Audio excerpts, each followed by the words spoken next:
So I tried something today that I never thought that I would, but I really just wanted to give it a try. Now, hi everyone, this is Jiggy, a portrait photographer from the Philippines, and welcome to the channel.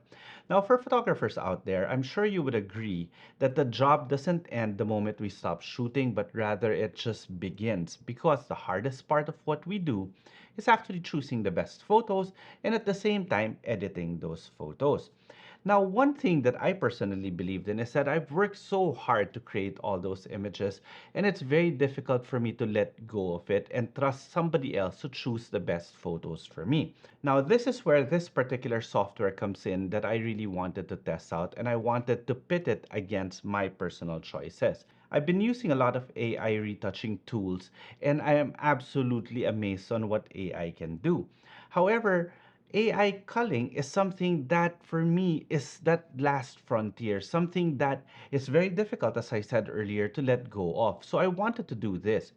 I wanted to choose photos from a recent shoot and ask a software to choose from that same set of photos and compare where we are at when it comes to actual taste. So the software that I chose for this one is called FilterPixel. So this is actually how it works. So this is how simple it is. All you have to do is open the software FilterPixel, then you have to import the photos. Right now I have about 600 plus almost 700 photos. And the best thing about this particular software is you could choose the way you want the images to be marked. You could either star it or you could have it via color, or it really depends on you. My personal preference is I want it starred. From there, all you have to do is click next. And you can see here, there's what they call the magic number. Basically, this allows you to tell the software, hey, I only want, let's say, 100 photos from all these photos that I actually imported. But I want to go a bit further. So I will go to the advanced options. In the advanced options, you could actually set how strict you are when it comes to duplicate photos, to blinks, or to focus quality. So I'm going to put everything to strict because I just wanted to trim it down. And then you just press cull and the software will choose for you. Now, this is what I was saying earlier. It will actually choose between 5 stars, which what it thinks is best, then 3 stars, then 1 star. And after a few minutes, you already have the culled photos. Then you can export it to Lightroom. But what it does is that it just exports an XMP file. In other words, it is telling Lightroom that these are the photos that are meant to be starred. And the beautiful thing about that is that even if I don't personally use Lightroom, it is actually read by Adobe Bridge. So here in Adobe Bridge, I have the folder of the pictures that I've already chosen. And as you can see, the pictures that the software chose are already marked 5 star. So I will just copy it to the folder of my process folders. Then I will tell Adobe Bridge not to overwrite the files that are duplicates, but rather just auto-resolve it so that I can see which pictures are actually chosen by the app and which one I chose.